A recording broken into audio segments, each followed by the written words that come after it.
इसलिए अखिलेश यादव जी चाहे जो करवावें, उनको करवाने का अधिकार है और वो इस तरह की बातें करवाते रहते हैं। बस्ती जिले में सांसद खेल महाकुंभ के समापन के अवसर पर बस्ती पहुंचे डिप्टी सीएम केशव प्रसाद मौर्य ने सांसद खेल महाकुंभ के विजयी खिलाड़ियों को पुरस्कार देकर सम्मानित किया। इस दौरान मंच से सांसद खेल महाकुंभ की सराहना करते हुए कहा कि इस तरह के आयोजन से निश्चित तौर पर ग्रामीण क्षेत्रों की प्रतिभाओं को बेहतरीन मंच मिल रहा है। वहीं स्वामी प्रसाद मौर्य के बयानों पर किए गए सवाल पर अखिलेश यादव पर निशाना साधते हुए केशव मौर्य ने कहा कि अखिलेश यादव चाहे जो करवाएं, उन्हें करवाने का अधिकार है। इस तरह की बातें करते रहते हैं या जो बोल रहे हैं वह नहीं बोल रहे हैं, अखिलेश यादव बोल रहे हैं। उनकी मानसिकता है, वह बोल रही है। कितने घाट का पानी पीकर वह समाजवादी पार्टी में है, उनके बारे में हम क्या कहे। अखिलेश यादव पर तंज सकते हुए केशव मौर्य ने कहा कि वह कुर्सी के बिना तड़प रहे हैं, मछली जैसे पानी की बिना तड़पती है। अखिलेश यादव व समाजवादी पार्टी के अपराधी व गुंडे तड़प रहे हैं। इनकी तड़प को हम दूर नहीं कर सकते। जनता ने तय कर दिया है कि सपा दबंगई गुंडई खत्म नहीं कर सकती, इसलिए सपा की उत्तर प्रदेश से सफाई कर दी। जो आज बस्ती में ब्लॉक स्तर से आपने खेल की शुरुआत करते हुए जिला स्तर का यहाँ पर मेडल लेने के लिए आप एकत्र हैं, मेरी शुभकामना है। भगवान श्री राम के चरणों में प्रार्थना है, श्री हनुमान जी महाराज के चरणों में प्रार्थना है कि बस्ती तो अपने आप में एक हस्ती है ही। यहाँ के जो बच्चे हैं जिन्होंने खेल में अपनी प्रतिभा दिखाने का काम किया है, वह देश और दुनिया में भी अपनी प्रतिभा को प्रदर्शित करने में सफल हो, ऐसी मैं आप सबके लिए शुभकामना प्रेषित करता हूं। और पूरा विश्वास है आपके अंदर सामर्थ्य है। आप प्रदेश स्तर का पदक भी जीत सकते हैं, देश स्तर का जीत सकते हैं, दुनिया के स्तर के जो खेल होंगे वहां पर भी पदक का हिस्सा ले सकते हैं। लेकिन यह कब मौका मिलता है जब इस प्रकार का कोई आयोजन होता। अगर इस प्रकार के खेल के आयोजन नहीं हुए होते तो जो हमारे प्रतिभाशाली खिलाड़ी हैं उनकी प्रतिभा गांव में ही सिमट करके रह जाती, ब्लॉक में सिमट करके रह जाती, जिला स्तर तक भी नहीं आ पाती। अगर आज गांव से निकलकर ब्लॉक में, ब्लॉक से निकल करके जिले में आई है तो यही प्रतिभा आने वाले समय में प्रदेश तक जाएगी, देश तक जाएगी और दुनिया तक जाएगी, ऐसा मैं पूरा विश्वास रखता हूं। मैं अभी एक दिन सुन रहा था, बहुत दिन से 2014 से ही हरीश जी प्रयास कर रहे थे। देश के जो सड़क परिवहन मंत्री माननीय नितिन गडकरी जी हैं, आखिर करके आप शायद रिंग रोड यहाँ का स्वीकृति करा दी। अभी उत्तर प्रदेश के बड़े बड़े शहर हैं जिन शहरों के रिंग रोड बहुत सारे हुए हैं, लेकिन बस्ती बड़ी हस्ती है। यह साबित कर दिया आपने कि बस्ती का रिंग रोड भी आपने स्वीकृत करा दिया।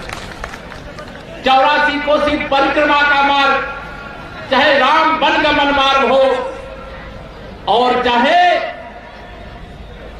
आपका अयोध्या से जनकपुर मार्ग हो और चाहे जो भी राष्ट्रीय राजमार्ग हो, स्टेट हाईवे हो, मुख्य जिला मार्ग हो, कोई भी काम कैसा हो रहा है आपको मुझे बताने की आवश्यकता नहीं है। आज चूंकि खिलाड़ियों का विषय है, मैं इसकी चर्चा नहीं करना चाहता था, लेकिन अगर सरकार में आपने हमें अवसर दिया है तो थोड़ी चर्चा अगर नहीं करूंगा तो मुझे लगेगा अधूरा रह जाएगा। आपको 2017 से पहले की केवल पिक्चर याद दिला रहा चाहता। 2017 के पहले का बस्ती, 2017 का पहले का उत्तर प्रदेश, 2014 के पहले का हिंदुस्तान और 2014 के बाद का हिंदुस्तान, इसकी जब आप समीक्षा करेंगे तो मुझे वह भी दिन याद है जब उत्तर प्रदेश के अंदर भारतीय जनता पार्टी की सरकार नहीं थी, कितने घंटे बिजली आती थी, भूल गए कि याद है आपको? भूल गए? पहले कितने घंटे बिजली आती थी, अब बिजली कितनी आ रही? पहले सड़कें कैसी थी, अब सड़कें कैसी है? पहले गरीब कल्याण की योजना के लिए अगर दिल्ली से 1 रुपया है तो 85 पैसा बीच में बेईमान खा जाते थे। आज मजाल है क्या किसी की?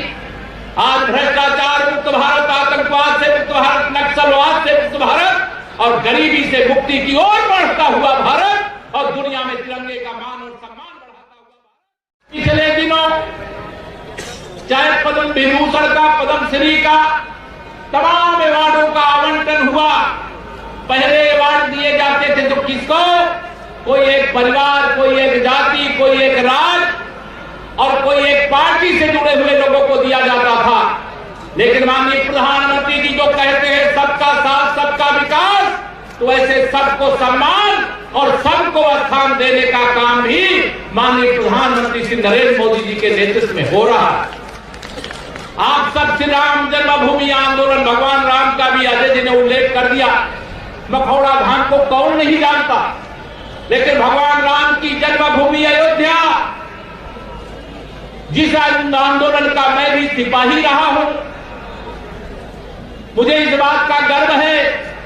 लेकिन अगर आज देश के प्रधानमंत्री के पद पर माननीय नरेंद्र मोदी जी को आपने अवसर नहीं दिया होता, तो क्या रामलला की जन्मभूमि पर जो भव्य मंदिर निर्माण, जो राम मंदिर के साथ साथ राष्ट्र मंदिर भी है, या हो रहा होता क्या?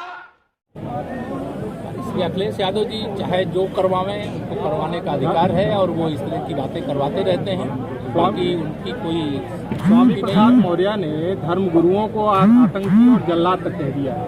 ये मुझे लगता है कि आप सब पत्रकार मित्रों को भी यह समझना चाहिए, ये जो बोल रहे हैं वह नहीं बोल रहे हैं, ये श्री अखिलेश यादव जी बोल रहे हैं और उनकी जो मानसिकता है वह बोल रही है। बाकी वो कितने घाट का पानी पी करके आज समाजवादी पार्टी में जो बोल रहे हैं उनके बारे में आप अखिलेश यादव का कहना है कि बीजेपी सरकार में चेहरा और हैसियत देखकर न्याय मिलता है। अखिलेश यादव जी हमारी सरकार को मापदंड नहीं करेंगे। यहाँ पुरस्कार क्या है, तेरा हैसियत देख के दिया जा रहा है। वो भी मुख्यमंत्री रह चुके हैं, तो उनके पास भी बातें पहुंचती हैं। मुख्यमंत्री की कुर्सी नहीं रहने के कारण तड़प रहे हैं, मछली जैसे पानी के बिना तड़पती है, सत्ता के बिना अखिलेश जी और समाजवादी पार्टी के गुंडे, अपराधी और दंगाई तड़प रहे हैं और उनकी तड़पन हम दूर नहीं कर सकते। जनता ने तय कर दिया कि सपा गुंडई खत्म कर नहीं सकती है, इसलिए सपा से उत्तर प्रदेश की